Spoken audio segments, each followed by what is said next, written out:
इस वक्त हम सरयू मैया की गोद में बैठे हैं, जो कि अयोध्या की पवित्र नदी मानी जाती है। अयोध्या आने वाले समस्त भक्त सरयू मैया में ज़रूर डुबकी लगाते हैं। सरयू की गोद में बैठ करके आज मेरे साथ जो गेस्ट जुड़ रहे हैं, जो मेहमान हैं, इनका नाम है कृष्णानंद तिवारी। और ये किसी पहचान के मोहताज नहीं है। देश के किसी भी कोने में रामलीला हो या रासलीला, वहाँ पर ये एक्टिंग करते हैं। कभी हनुमान का रोल निभाते हैं तो कभी विभीषण का। विभिन्न प्रकार के इनके रोल हैं और इनके अभिनय की समस्त अभिनय के इनके जो लोक कलाकारी इनकी है, उसकी दुनिया दीवानी है। इनसे हम कृष्णानंद तिवारी जी से जुड़ेंगे, इनकी भाषा में जानेंगे सरयू मैया की कैसे उत्पत्ति हुई है, क्या गाथा है, यह तो जानने के साथ ही कुछ इनके रोल और अभिनय के बारे में, इनकी एक्टिंग को भी जानेंगे। बहुत अच्छा भजन भी सुनाते हैं, बहुत अच्छा आला भी ये गाते हैं। हर बात पर थोड़ा थोड़ा हम तिलक पत्रिका पर सुनेंगे। जी तिवारी जी, स्वागत है आपका। सर्वप्रथम मैं अपने देशवासियों को, सभी माता बहनों को धन्यवाद देना चाहता हूं, जो इनके न्यूज़ को लोग प्रिय बनाए हैं, क्योंकि आप ही लोग के भावना से हम लोग आज कलाकार बने हैं। या टीवी चैनल वाले हों या कलाकार हों, आप लोग जब चॉइस करते हैं तभी हम लोग आगे बढ़ते हैं। हमारे पीछे आप लोग देख रहे हैं जो सरयू माँ है, प्रत्यक्ष में यहाँ पे प्रत्येक वर्ष लाखों की संख्या में राम भक्त आते हैं। यहाँ पे अयोध्या में 10,000 मंदिर तक बने हुए हैं। शायद कोई घर है जिस घर में राम का मंदिर नहीं है। लेकिन राम जी के ज़माने का अगर कुछ पूछा जाए तो ये सरयू नदी आपको मिलेगा प्रत्यक्ष में, जो राम जी के ज़माने से आज तक इसमें कोई परिवर्तन नहीं हुआ है। दूसरा, अयोध्या में सत्यता है कि जो ये जन्म भूमि है राम जी की, ये भूमि है। तीसरा, अगर कुछ सत्यता मिलेगा, जो प्रभु श्री राम का नाम है, जिसे हम लोग प्यार से सीता राम कहते हैं। बाकी जितने भी मंदिर हैं, जितने भी गुरुद्वारा हैं, जितने भी यहाँ पे मकान हैं, सब 200 वर्ष, 250 वर्ष, 300 वर्ष, अधिकतम 500 वर्ष पुराने हो सकते हैं। लेकिन मर्यादा पुरुषोत्तम राम को इस धारा पे आने 9 लाख वर्ष बीत चुके हैं। मैं उस समय की बात आप लोग को बताना चाहता हूँ कि गुरु जो थे वशिष्ठ जी, उनको मालूम हुआ कि इस धरा पे विष्णु अवतार लेके दशरथ के यहाँ आ रहे हैं, तो उनके स्नान के लिए आज के ज़माने में तो फुहारे चल गए हैं, अच्छे अच्छे लैट्रिन बाथरूम बन गए हैं। लेकिन पिछले समय में नदी हुआ करते थे, बावड़ी हुआ करते थे, कूप हुआ करते थे, जिससे हम लोग का दिनचर्या शुरू होता था। इस नदी को लाने के लिए वशिष्ठ जी ने कैलाश मानसरोवर जाते हैं, क्योंकि शिव जी का वहीं पे मेन स्थान है।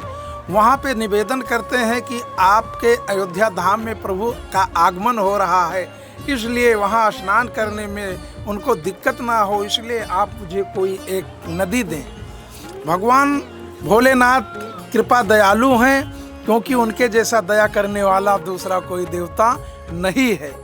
जब निवेदन किया वशिष्ठ जी ने, तो वहाँ से कैलाश मानसरोवर झील से थोड़ा सा जल लेके चलते हैं, जो रास्ते में नेपाल के रास्ता हमारे श्री अयोध्या धाम में आई हुई हैं। यहाँ से जाकर के बिहार के पटना में गंगा नदी में मिल जाती हैं, जो गंगा नदी लास्ट में जाके कलकत्ता से आगे गंगा सागर में समाहित हो जाती हैं। यह वह धरा धाम है जो प्रभु विष्णु अपने 4 अंश सहित राजा दशरथ के यहाँ जन्म लेते हैं। उसके बाद में बाल रूप में नाना लीला करने के बाद जनकपुर जाके चारों भाई अपना विवाह करते हैं। फिर बहुत समय बीतने के बाद में दशरथ जी के मन में लालसा होती है कि मैं अपने बड़े पुत्र को अयोध्या का राज दे करके अपना स्वयं गृहस्थ आश्रम को छोड़ करके वानप्रस्थ आश्रम में जाना चाहता हूँ। लेकिन होने को कुछ और मंजूर था। प्रभु श्री रामचंद्र जी सीता लक्ष्मण के साथ 14 वर्ष के लिए वनवास चले जाते हैं। लेकिन जब वही प्रभु श्री राम अत्याताई रावण कुंभकर्ण मेघनाथ का वध करके 14 वर्ष व्यतीत करके अयोध्या के तरफ जब विमान से आते हैं, तो उनके पास जो भी मित्र होते हैं, सुग्रीव, नल, नील, हनुमान, नाना प्रकार के बहुत से बंदर उनके साथ में होते हैं। इसी अयोध्या का वर्णन करके राम जी कहते हैं अपने साथियों से, सुनि कपीश अंगद लंकेसा, पावन पुरी रुचिर यह कैसा, यद्यप सब बैकुंठ बखाना, वेद पुराण विदित जग जाना।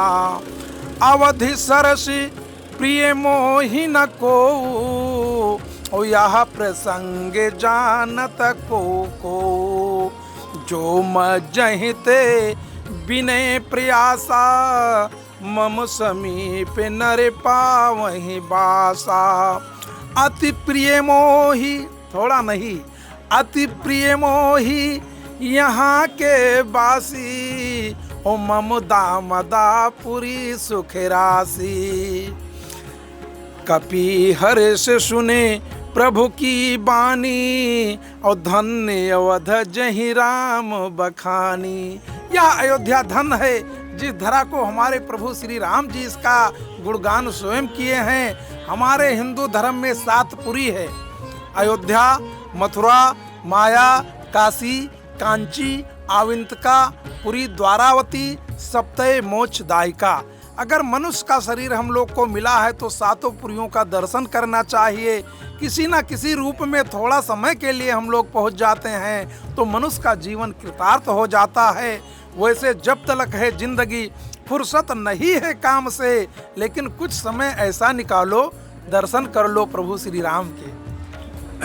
आप रामलीला में हनुमान का रोल निभाते हैं, विभीषण का रोल निभाते हैं, तो हनुमान जी की कोई बढ़िया चौपाई सुनाइए और उनके रोल का अभिनय को थोड़ा हमारे चैनल पर दिखाइए। जिस समय राम जी अंगूठी दे करके हनुमान को भेजते हैं और सीता जी को वह अंगूठी दिखाते हुए हनुमान जी अपना परिचय सीता को बताते हैं। राम दूत मैं मात जानकी, उस सत्य शपथ करुणा निधान की। हे माता, मैं प्रभु के चरणों की सौगंध खाता हूँ, मैं कोई मायावी बंदर नहीं हूँ। मुझे प्रभु श्री राम जी ने आपका पता लगाने के लिए ही भेजा है। उन्होंने जो मुद्रिका आपने केवट के यहाँ दे रही थी मजदूरी के रूप में, केवट ने नहीं लिया, वही अंगूठी प्रभु श्री राम जी ने मुझे आपके पास दे करके भेजा है, ताकि आपको भरोसा हो जाए कि मैं उन्हीं का सेवक हूँ। इसलिए हे माता, आप धीरज रखिए। वह दिन दूर नहीं जब रावण के घमंड को तोड़ करके, 20 भुजाओं को तोड़ करके और उसके 10 मस्तक को खंड खंड करके लंका पे जय जयकार प्रभु श्री राम की होगी और सम्मान सहित आपको अयोध्या पुनः ले जाएंगे। माता, आप धीरज रखिए। ये पवन पुत्र आपका जो प्रभु का सेवक है पूरा सहयोग करेगा। जय श्री राम। बहुत बढ़िया आला सुनाते हैं, भजन सुनाते हैं। कोई एक बढ़िया भजन सुना दीजिए हमारे चैनल पर। विभीषण की भजन है। हमारे साथ श्री रघुनाथ तो किस बात की चिंता, पकड़ ली हाथ जब रघुनाथ तो किस बात की चिंता। न खाने की, न पीने की, न जीने की, न मरने की। न खाने की, न पीने की, न जीने की, न मरने की। जकड़ ली हाथ जब रघुनाथ की, किस बात की चिंता। या जीव का जब ही कल्याण नहीं है जब तक वह भगवान के चरणों में नहीं आता है। विभीषण जब तक रावण के सानिध्य में था, जब तक वो डरा डरा रहता था, लेकिन प्रभु के शरण में आते ही प्रभु ने उसका राज तिलक कर दिया, उसको राजा बना दिया और वह निडर होकर प्रभु के सेवा में मग्न हो गया। देखा आप लोगों ने, मेरे साथ कलाकार जुड़े हुए थे जो रामलीला में एक्टिंग करते हैं, जिनका नाम है कृष्णानंद तिवारी। उन्होंने बहुत ही महत्वपूर्ण बातें हमारे साथ धार्मिक रूप से की। मैं देवेश पांडे, अयोध्या।